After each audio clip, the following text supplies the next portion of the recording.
listening to Beyond Wellness Radio, bringing you the cutting edge in health, nutrition, and sports performance. Stay up to date and listen anywhere, anytime on your computer, tablet, or smartphone by subscribing on iTunes. Catch your hosts, Dr. Justin Marchigiani and Barris Harvey, as they answer your burning health questions, as well as interviews from world-renowned guest experts. For more Beyond Wellness Radio, go to beyondwellnessradio.com. Thank you guys for tuning in to another episode of Beyond Wellness Radio. In today's show, we are going to be talking about IBS. We're going to be talking about the digestive system. We're going to dive into how to heal your gut, because that is the center of everything when it comes to health. Because if you're not digesting your food, if you're not pulling in your nutrients, it doesn't matter how good your diet is. So how's it going today, Dr. Justin? Barris, it's going great. How are you doing today? I'm doing very well.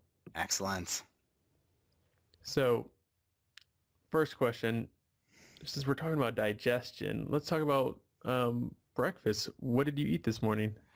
So today for breakfast, I did 4 pasture-fed eggs, Rocky style, along with some high-quality whey protein and some collagen, and I did a little bit of bulletproof coffee and butter, and some MCT oil all blended up, and it was magnificent. That sounds really good. How about you, Barris? What'd you have? Well, I'm giving my digestive system a break. I'm probably boring people because this is the second time that I just fasted, and it's just like nothing. Some water. Yeah. Nice. But so you said Rocky style. I'm going to tell the people, when I stayed over at Dr. Justin's house for Paleo Effects, like, he's serious when he says he could do a Rocky style, like throw it in a cup if he needs to and just throw back the eggs. Without me, like, I at least need to shake it, put it in a shaker cup just to emulsify it, you know what I mean? Just so I don't have the consistency. It's more of a texture thing, but really you can't even taste it after you shake it or you blend it up. It's more of just if you ever throw eggs in a smoothie, it's just like throwing a banana in a smoothie or avocado. It just makes it thicker. Exactly. I've been doing this for about 10 years, and I do not recommend doing it with low-quality eggs. Always use high-quality eggs if you're going to do it that way. Just a disclaimer for all of our listeners here. Oh, yeah. Don't use raw, gross eggs. Use high-quality eggs. Wash the shells, right? Absolutely. Yeah. Make sure your eggs are more of a closer to orange than they are yellow. Yes, exactly. Mm-hmm. So, for our listeners listening out there, I mean, there's a lot of broad issues when it comes to the digestive system, and we're going to focus on kind of one today, just as IBS. So for people that don't know, could you please explain a little bit about the digestive system, kind of like as a intro, and then go into IBS just a bit, Dr. Justin? Sure. So the first part, so we look at our digestive system. The first part of our GI system is actually going to be our mouth, right? So we want to make sure we chew our food. We actually start activating and producing enzymes in our mouth known as amylase. So we're already starting the carbohydrate breakdown in our mouth. And also chewing food is really important because it breaks the food up. And this is important because it creates more surface area, so all of the enzymes and the acids and the bile salts have greater ability to contact it. So big chunks of food makes it really hard on your GI system. So there's an old Buddhist proverb that goes something like this: drink your food and chew your water. So what that really means is chew your food up to a consistency that it's somewhat liquid. And when you drink your water, literally just let it permeate your mouth for a few seconds so your saliva imprints on it, so that when you take it in, you absorb it better. So that's kind of the first step of digestion, is really making sure you chew up your food well. The next step is going to occur in your stomach, and your stomach's really important because that's where hydrochloric acid is produced. Hydrochloric acid, go ahead. Can I cut you off real quick? Yeah. Not to get too hysteric, but could we say that there's a step maybe even before chewing, maybe even when you're thinking about your food? Because there's been times that I've walked past a room and I smelled like barbecue, and my mouth I'd start to salivate, just like, ooh, seems tasty, so that could be important too. Like, I notice, like, when I cook my own food, that I enjoy it better because I have that process of kind of digestion and eating before I'm even eating versus just going through fast food and or whatnot? Yeah, so that's actually known as the cephalic phase of digestion. So you smell that smell, you start producing saliva, your tummy starts already producing gastrin, and it's starting to get ready. That vagus nerve is activated. So your vagus nerve is the nerve that comes down from your brain, from your brainstem, and it basically tells your body to rest and relax.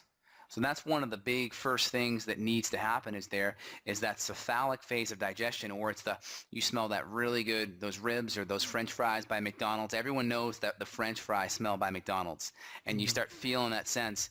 And that's really important because if you're really stressed out and you're in this fight or flight state, or we call it our sympathetic nervous system is really activated, that's going to shut down that cephalic phase of digestion. That's going to shut down our vagus nerve coming in and getting our stomach kind of pre-gamed or kind of getting it loosened up. So imagine that phase of digestion is kind of doing maybe a little bit of exercises to get loose for your competition, so to speak. And if we're super stressed out, then we go into our competition or we go into our eating kind of stiff, if you will. Yeah. So make sure you're happy when you eat and you enjoy your food. Okay, perfect. Okay, back to second/third stage, which is after we chew our food, which would kind of be part 2, and then down onto the stomach. What happens there? You mentioned the hydrochloric acid, some of the bile salts. Then what else? Yeah, so when we eat our food, it goes into our stomach. One of the first things that happens is we secrete hydrochloric acid. Does a couple of things. It activates protein digesting enzymes. All right, these protein digesting enzymes known as pepsin, and they just start the protein breakdown process. HCl is also really important because it's an acid. So if you know your pH scale, right, on the 1 to 2 to 3 side, that's more acidic. So we want our tummy to be about a pH of 2. And as we deviate more alkaline, 3, 4, 5, that's not going to be the best thing for our digestive tract because as we move away from that acidic pH, it's going to increase the chance of bacterial overgrowth in the stomach. And we actually need hydrochloric acid to help tighten that cardiac sphincter, which is the sphincter on the very top of the stomach that goes up into the esophagus. So if we don't have enough HCl, we're not going to have that clamp down reflux on top of our esophagus, and that will allow more acid to rise up. So it's this delicate balance. We need enough HCl to come in there to clamp down the esophageal sphincter. Also, HCl is an important stimulator of our pyloric glands to produce mucus, and mucus actually helps protect the gastric mucosa from the acidity. So if we don't have this delicate balance of HCl secretion, it's easy to see that we start having a lack of protein digestion. We start having a lack of mucus secretion to protect our tummy. We start having a higher pH, which is going to cause more bacterial overgrowth. We're going to have patency in that esophageal sphincter. What that means is that's going to get loose, and we're going to have indigestion, and acids will rise up and burn the esophagus. So you can see there's this delicate domino effect that needs to happen. And if it doesn't happen properly, a whole host of GI issues start occurring. And it all starts in the stomach and then starts dominoing from the stomach into the small intestine. Any questions at that point so far, Barris? Yeah, so I just want to break it down for the listeners. You mentioned the fact that we need enough hydrochloric acid in order to keep that sphincter up back to our esophagus kind of clamped down.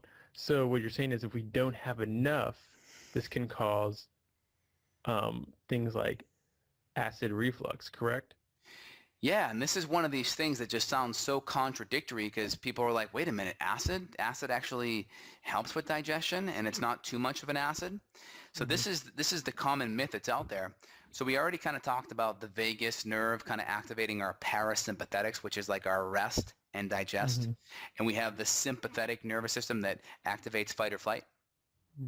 So when we're in that fight or flight type of system, guess where all of our blood flow goes, Barris?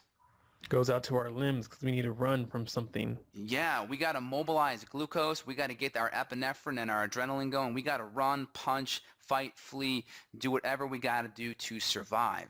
And so if our blood is at our extremities and our hands and feet, guess where it's not? Not in our gut. Why do I need to digest or make babies if I'm running from a lion? Exactly. So most people, Like prehistorically, it was like running from a lion, but now like being stuck in traffic, that's like a little lion that you have to run from. Isn't that kind of where like the phrase like scared the shit out of you comes from? Yeah, exactly. Because you get super scared, you like pee your pants or you crap yourself because your body is like, all right, we need to just get everything away from the center and we need to mobilize and fight and flight. Yeah. Mm-hmm. So your body is just not caring about digestion. So really important when that happens, the blood needs to be in the tummy area to digest. I mean, everyone probably can think of like they ate a big meal and then they went and they started exercising and they got sick. Yeah. Why? Mm-hmm. Because the blood left the intestinal tract and the food sat there and created a nauseating type of effect because it was just sitting there and basically rotting and fermenting and putrefying and you got sick. I think that's where the analogy, if you eat a meal, you should wait 2 hours or you'll drown or something, right? I think that old wives' tale was kind of from that type of thing there. So again, we need stomach acid, and we do have an acidic effect if we don't digest food properly. It's not the acidic effect we're thinking of.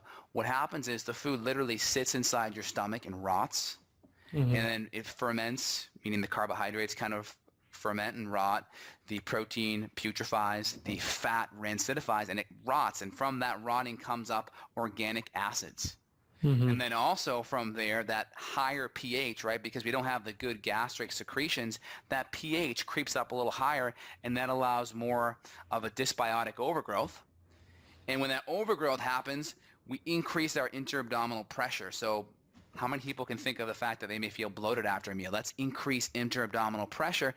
And guess what the increased interabdominal pressure does, Barris? That can also throw off your skeletal muscle position. That's going to be pushing on your gut. That can throw off your hips. I've seen that with clients that kind of have a that belly stuck out, and they might not even be that. I've seen people that have a six pack, but their belly sticks out.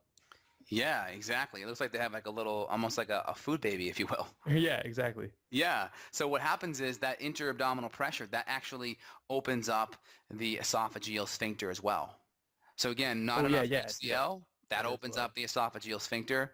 Not enough, too much interabdominal pressure, that opens up the esophageal sphincter. And then that stomach acid can rise up and be a problem.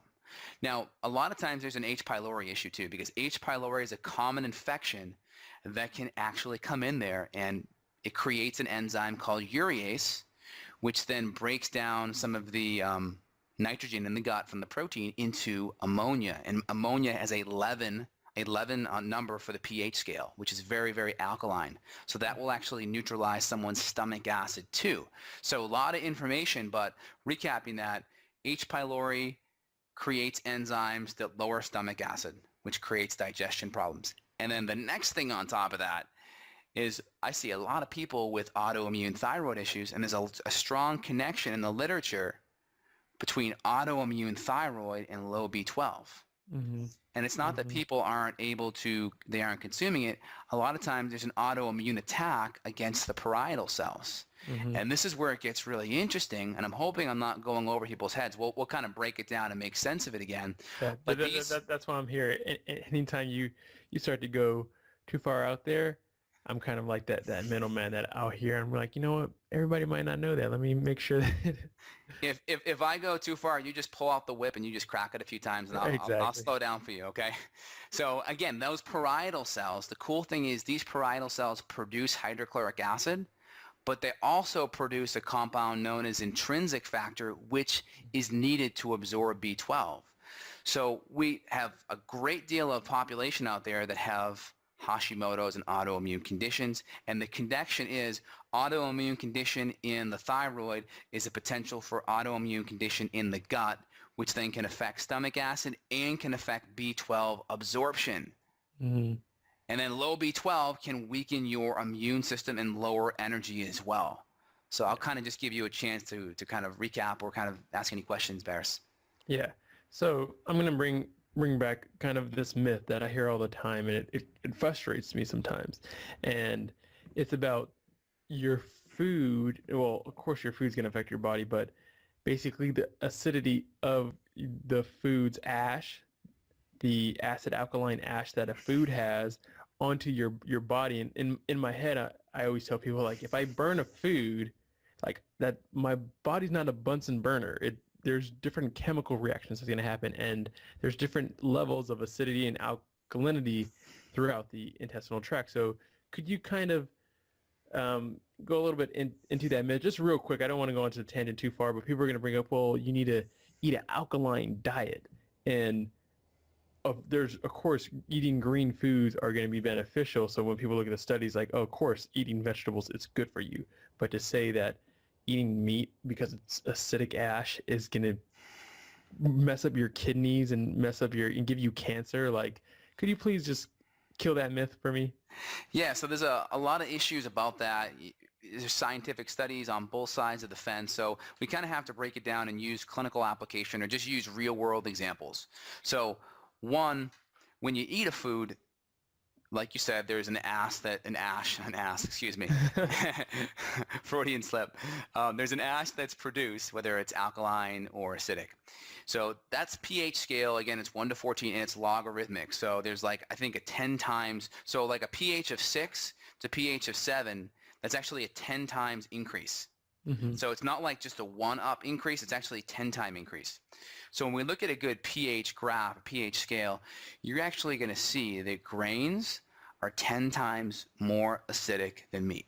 Mm-hmm. So the first thing we have to look at is the recommended food guide pyramid that majority of this country is following.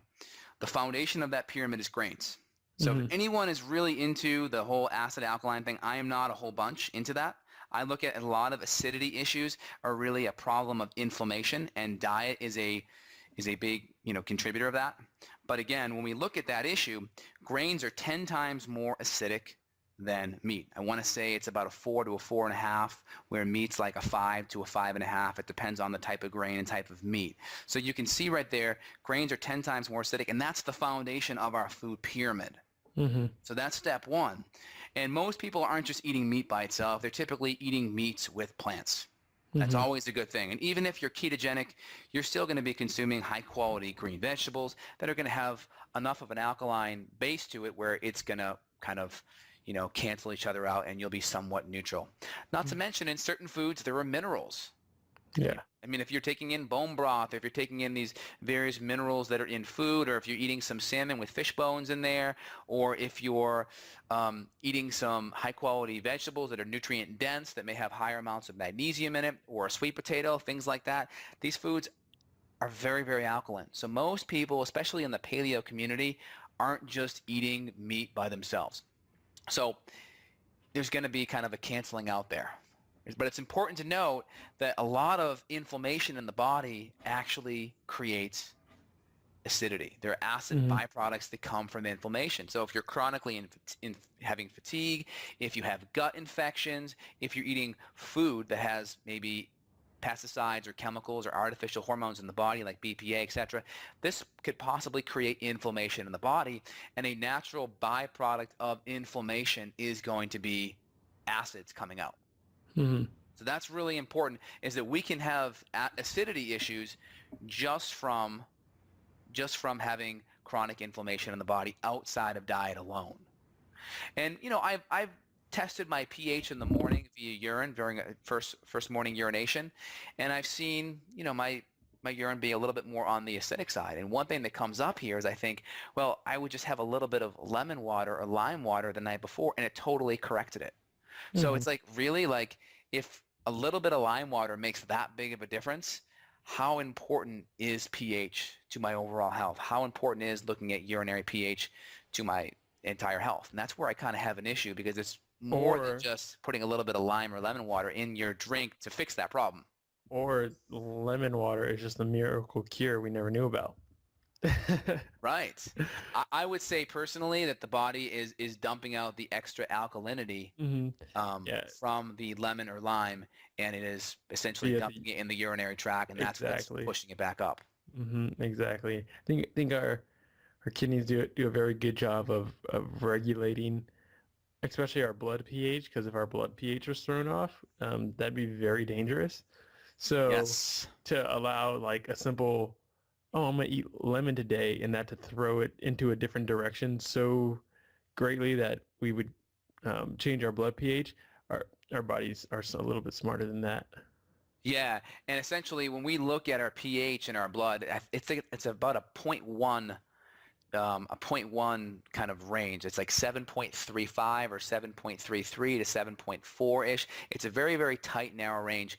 And if that goes off, that can mess up all of the enzymatic systems in our body, and we can go into a coma or have some type of serious health issue. So our body has buffering systems, whether it's we're breathing and we produce extra bicarbonate from breathing, from changing our breathing pace, whether it be that we eliminate extra acids in our urinary tract, or whether we pull out various minerals from our bones to help buffer minerals. I mean, there are studies, people look at protein and people say, oh, well, you're pulling out minerals from your bones to buffer that. There really is not any long-term studies on that. And the problem with that is there's also too many cultures like the Maasai that just ate raw milk and meat, which is a very more on the acidic side, and they still had great health and great dental features. So when you look at some of the works of Weston A. Price and some of the diets that the cultures he studied, and it flies in the face, because you still see really good bone structures and really good health in people that are eating diets that are essentially not what I would consider a neutral or alkaline diet. Yeah, good. Okay, so we're getting off into a tangent, but I think that was kind of a needed to be said kind of thing. I just want to add one more thing to that. Yeah, go for it. So if you study the work of Dr. David Gethoff, he had an anecdote that he was telling about in a class one time, and he was talking about cancer patients, and he was looking at cancer patients' pH. And what he found strikingly was that the cancer patient's pH was surprisingly alkaline. And what the hypothesis and kind of what the verdict was, according to him, was that the reason why it's alkaline is because these cancer patients' ability to excrete acids are impaired. So it was more of an impairment that they weren't getting the acids out of their body, and it was affecting them. So just the fact that you may have an alkaline pH in your urinary system may be a sign that you're also not excreting the acids out properly too. So if somebody tells you cancer cannot survive in an alkaline environment, please tell them that people can have cancer and have alkaline. Yes, it's very possible. Yeah. Okay. Absolutely. So let's get back to digestion. We talked about the functions of digestion. We also talked about the importance of our hydrochloric acid. So after that said, after that portion of our body, after it gets to our stomach and our body produces the bile salts and the hydrochloric acid and the different enzymes to break down the proteins, fats, it's going to get lower to the next portion. Could you talk about what's going to happen after that? There's two more sections in the body, so go for it. Great. So what happens is we have all this food that's kind of ground up and mixed up, and this is called chyme. And this acidic chyme enters the small intestine, and if it's acidic enough, it triggers our gallbladder to release bile, and it triggers our pancreas to produce various enzymes such as trypsin, chymotrypsin, and lipase. So this starts more of the digestion with protein and more of the digestion with fat. And the really important thing here is the hormone that does this is CCK, or cholecystokinin. And this is really important because cholecystokinin actually feeds back to your brain and tells you you're full. So if we have good acidity in our gut, and then we produce enough CCK to stimulate our gallbladder to digest fat and protein, guess what happens to our appetite now? I think we're feeling pretty good. Yeah, exactly. And that's the big thing. It's going to be way harder for you to overeat when you have this nice, healthy symphony of hormones that feed back to the brain and tell you you're full. Yeah, definitely. Did you want to add something there, Barris? Oh yeah, no. I just want us to keep going down the track down to the small intestines, and then what happens kind of in the small intestine, then to the colon, and then bam. Got it. So then essentially what's happening next here is you have these various microvilli. They're like little finger-like projections in the small intestine. Think of them as like little vacuum cleaners. So if we have a lot of inflammation going on in our intestinal tract, like a gut infection or et cetera, this can affect our absorption of these little vacuum cleaners sucking up our nutrients, whether it's B vitamins, whether it's vitamin C, calcium, iron, all of these minerals. If those vacuum cleaners are clogged because of inflammation or because of autoimmunity, we're not going to be able to suck up those nutrients. And that's an important thing because people just make the automatic assumption, that you are what you eat, right? Mm-hmm. But that's not true. It's that you are what you eat, digest, utilize, assimilate, then absorb. So we have to make sure the absorption process is happening. So we need to make sure we have good gut functioning. And if we have a leaky gut, which is essentially the tight junctions in the gut. So if all our listeners could just put their hands together like they're saying a prayer, and if they look at the pads of their fingers or where they kind of interconnect, that's like the tight junctions in our gut. And when it's tight, it's good because all of the food gets broken down into its small constituents like glucose or amino acids or essential fatty acids. They get broken down small enough where they get, go through the liver and then they go into the bloodstream. The problem is if you pull your hands apart a little bit just so you see enough daylight, now those food particles don't get broken down all the way and they start going into our bloodstream. And from there, they can cross-react where they look like other proteins in the body, where dairy may cross-react with gluten or soy may cross-react with gluten or other things may cross-react with gluten. Or we may have some molecular mimicry where our immune system starts tagging the surface proteins on the food, and there's certain organ tissue like the thyroid in gluten, like bovine albumin in cow's milk, and the pancreas. These things get tagged and the immune system starts attacking those foods, but then also in collateral damage starts attacking the thyroid or the pancreas or maybe even the brain, certain brain tissues too. So that's kind of the next step. Any questions about that? So that's basically false identity. What's going on there? Your body sees something and says, hey, this got into our blood tract. It's not supposed to be there. Next time you see it, attack it. But the protein of it, like you said, the surface protein of it looks very similar to some other tissues, and that's basically what an autoimmune problem is, where you start to attack yourself, right? Where your immune system starts to attack its own organs. Yeah, and a lot of people aren't aware of the fact that about 70 to 80% of our immune system is actually in our gut. So we have something known as the GALT, the gastric associated lymphoid tissue. That's in our stomach. And we have our MALT, which is our mucosal associated lymphoid tissue. And about 70 to 80% of our immune system's in our gut. So guess what happens to our immune system if we're constantly getting fired up because of simple things like foods? Oh man, you're stressed out even when it's not mental emotional stress. If you're eating stuff and you're just firing off your immune system consistently, yeah, it's not a good thing. Yeah, so like when we have people that have an immune system that's chronically fired off and being stressed, what happens is we get things like allergies because our body is just chronically thinking any little thing that comes in is a problem. So it's like, someone rings your doorbell and you go out there thinking it's a terrorist ready to attack, right? Yeah. There needs to be an appropriate response where, this dander, this pollen, it's not a virus or bacteria. Let's not, bring out the whole brigade and create a whole histamine reaction and an inflammatory reaction. So we get this hyper response, right? And then on the other side, if we totally weaken it, we can actually get things like cancer, where our body is not able to control cell growth in our body, and then cells start growing out of control. And then we get cancer. And then we have our immune system that gets, pretty strong as well. And that's where we have autoimmune conditions on the hyper side. And then our body starts attacking other tissues in our body as well. So it's this delicate balance. And when we talk about having a strong immune system, you could have a strong immune system and still have an autoimmune condition or allergies. It's about having an intelligent immune system. So a strong but intelligent immune system. So it appropriately mounts an attack against what's coming in. Yeah, definitely. So we got a little bit of the overall how our body should operate, and we got even some things that we should know that can cause problems, like if we don't have enough hydrochloric acid, there's going to be issues.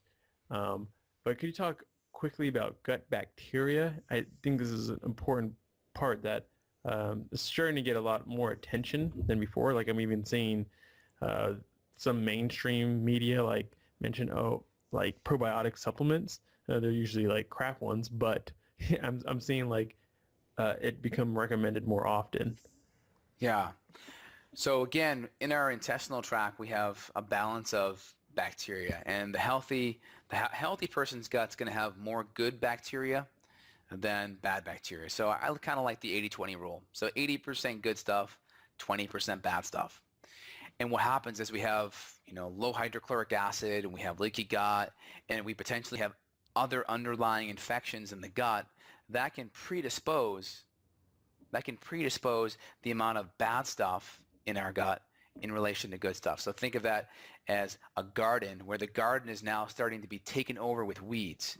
And the more weeds there are, the more those weeds actually crowd out the good, healthy plants you're trying to grow. So that's kind of what dysbiosis kind of refers to in the gut.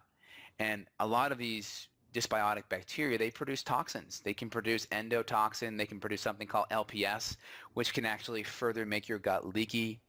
They can produce chemicals that actually slow down digestion, especially fungus toxins like mycotoxins. They can produce chemicals that slow down peristalsis. So imagine your intestinal tract like a toothpaste tube. And when you're trying to get the very end of the toothpaste out, you kind of roll it up to kind of push it along the toothpaste tube. Well, that's what happens in your gut, except we have these wave-like contractions, and those contractions are controlled by our brain. But when we have these toxins that are there, that kind of messes up the brain communication, and that basically decreases our body's ability to kind of act like a toothpaste container and push it out. So then that stool or that fecal material doesn't get eliminated in that 24-hour period, and then we start absorbing more toxins from our stool, which can make us even more sick. So it's like this downward cycle of dysbiosis, leaky gut, constipation, absorption of toxins, low stomach acid, inability to break down minerals, can't absorb amino acids, autoimmunity, molecular mimicry. It's like this really crazy tree with all these different tentacles of destruction coming off it, if you will. Yeah, definitely. So that's, what is that called? Endotoxicity, where you start to absorb your own toxins? Yeah, it's actually called auto-intoxication. Auto-intoxication. You are intoxicating yourself. That was my next word. Yeah, you're intoxicating yourself with things in your body.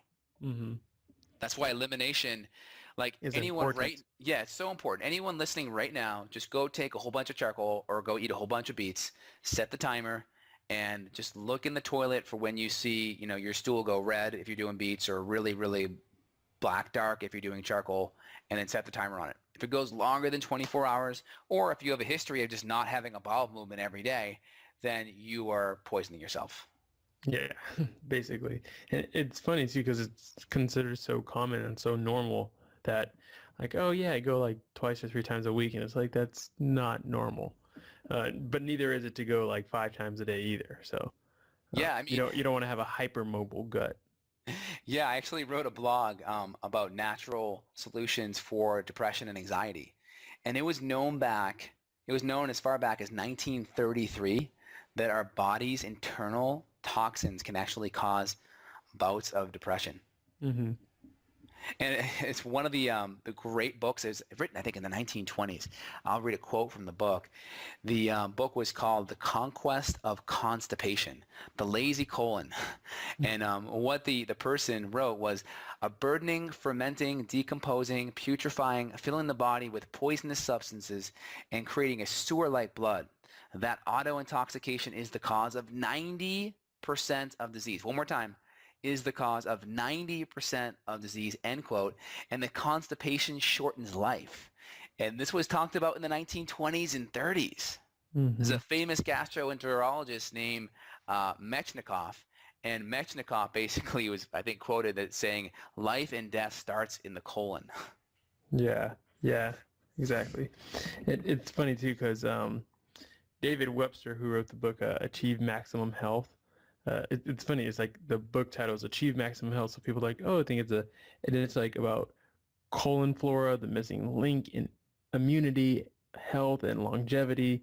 And he talks about auto-intoxication as well. And dedicates a whole chapter to it. Yeah, and part of the mechanism, I think, is when we have this amount of dysbiotic bacteria, there's a couple things.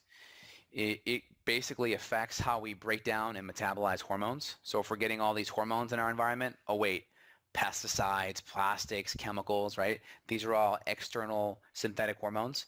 It affects our body's ability to eliminate hormones.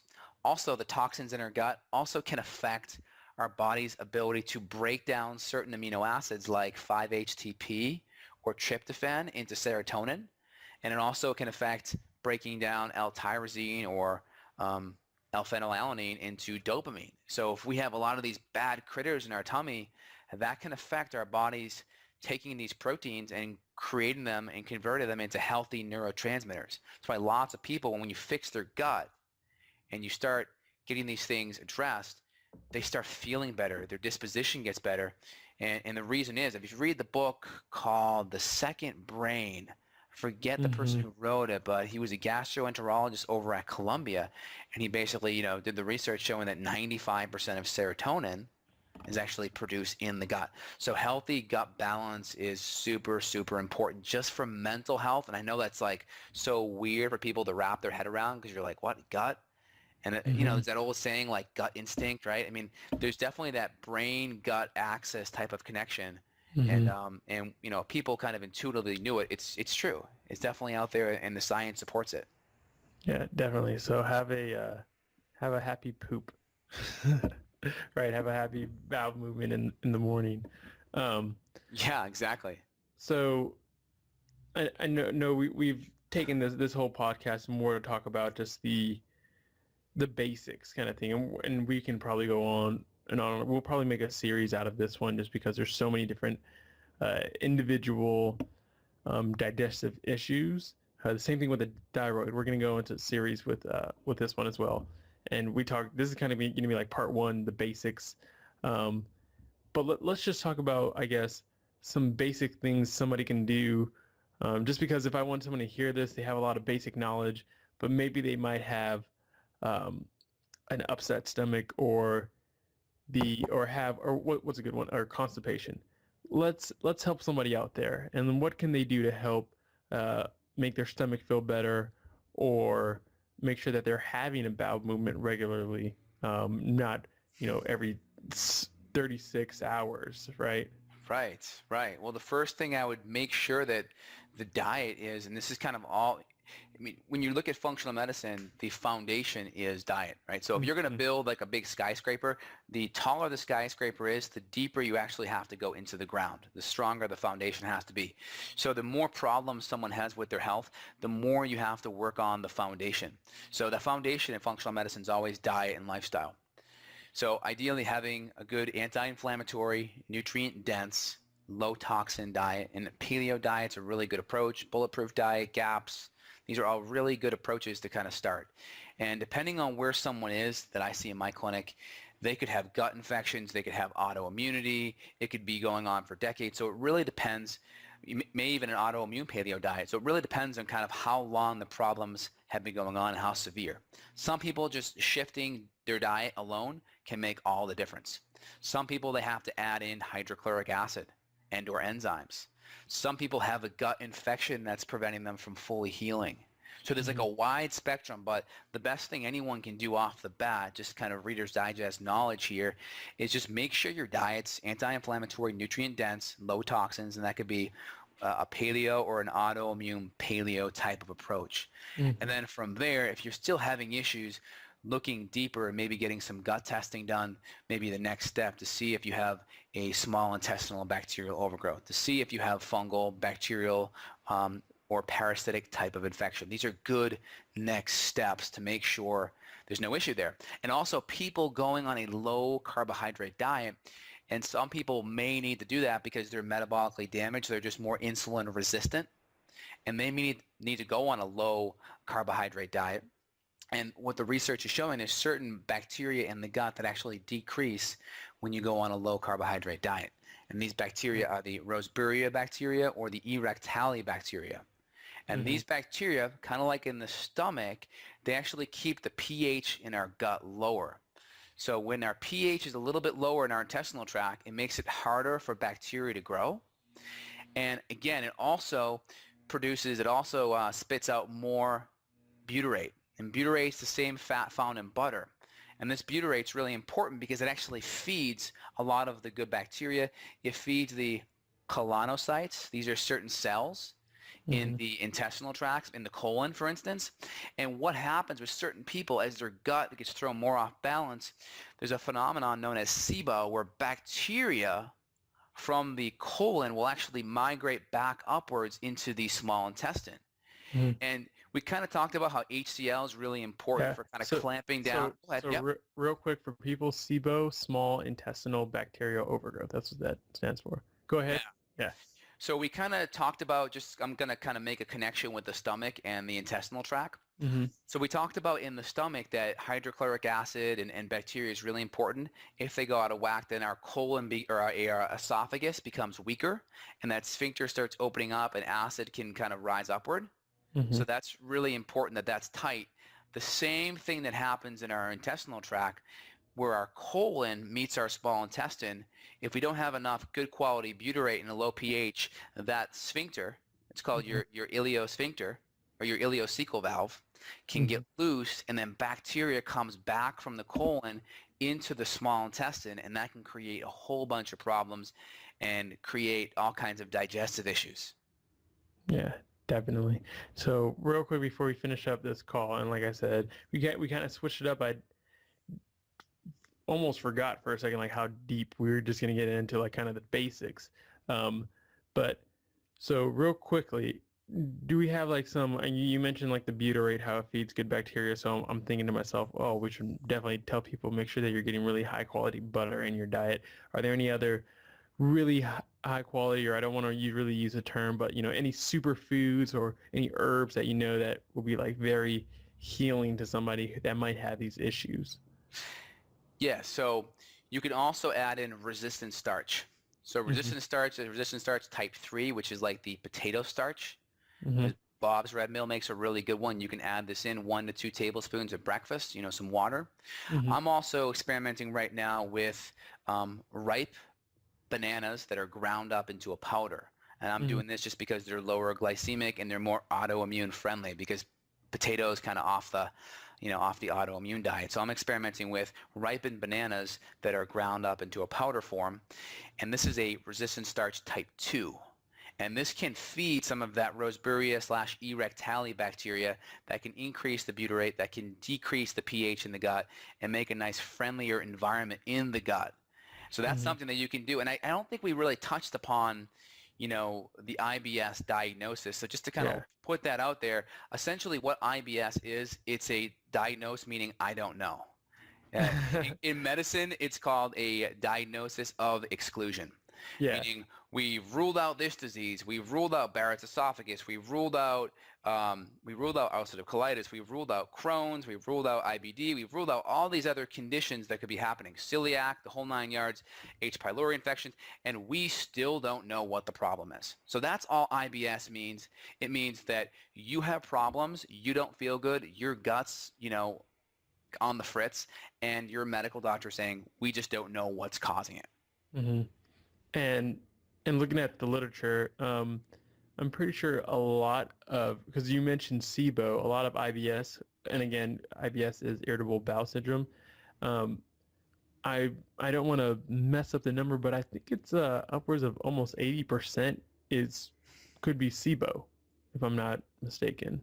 Yeah, and people that have SIBO benefit making more subtle changes in the diet on top of paleo, so it gets more nuanced. So we'll probably have to save those changes for a second type of podcast that goes a little bit deeper on these topics. Definitely. Yeah, that sounds good.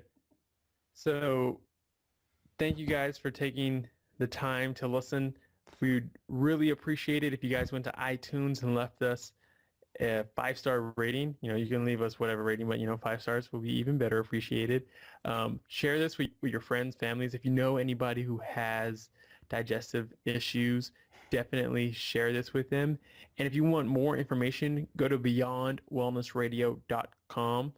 We are always looking for questions from you guys. We love hearing back from you. So if you do have questions, you can go to beyondwellnessradio.com/question, and you can just shoot us a line. And if you need to work with us as patients, we can also take you from there as well. So definitely awesome podcast, like always, Dr. Justin. Yeah, the podcast has been great. Hopefully, most people will enjoy the brain candy.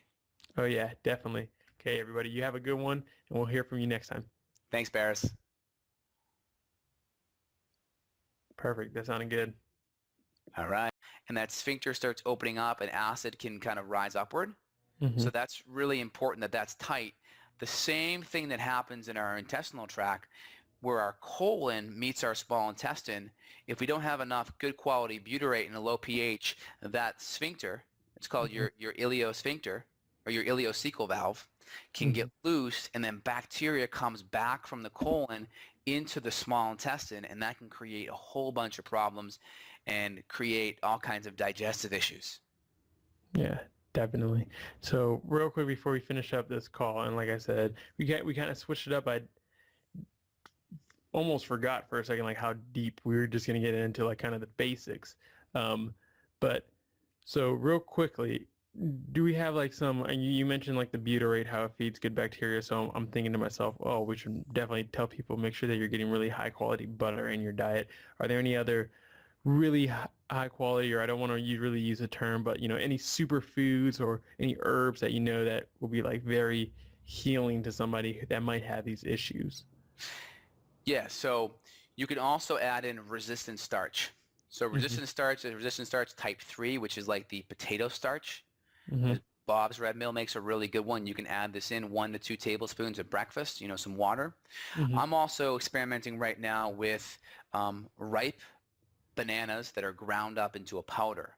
And I'm doing this just because they're lower glycemic and they're more autoimmune friendly, because potatoes kind of off the autoimmune diet. So I'm experimenting with ripened bananas that are ground up into a powder form. And this is a resistant starch type 2. And this can feed some of that Roseburia/E-rectali bacteria that can increase the butyrate, that can decrease the pH in the gut, and make a nice friendlier environment in the gut. So that's something that you can do. And I don't think we really touched upon, the IBS diagnosis. So just to kind of put that out there, essentially what IBS is, it's a diagnose, meaning I don't know. In medicine, it's called a diagnosis of exclusion. Yeah. Meaning we've ruled out this disease, we've ruled out Barrett's esophagus, we've ruled out ulcerative colitis, we've ruled out Crohn's, we've ruled out IBD, we've ruled out all these other conditions that could be happening, celiac, the whole 9 yards, H. pylori infections, and we still don't know what the problem is. So that's all IBS means. It means that you have problems, you don't feel good, your gut's, on the fritz, and your medical doctor saying, we just don't know what's causing it. And looking at the literature, I'm pretty sure a lot of, because you mentioned SIBO, a lot of IBS, and again, IBS is irritable bowel syndrome. I don't want to mess up the number, but I think it's upwards of almost 80% could be SIBO, if I'm not mistaken. Yeah, and people that have SIBO benefit making more subtle changes in the diet on top of paleo, so it gets more nuanced. So we'll probably have to save, those changes for a second type of podcast that goes a little bit deeper on these topics. Definitely. Yeah, that sounds good. So thank you guys for taking the time to listen.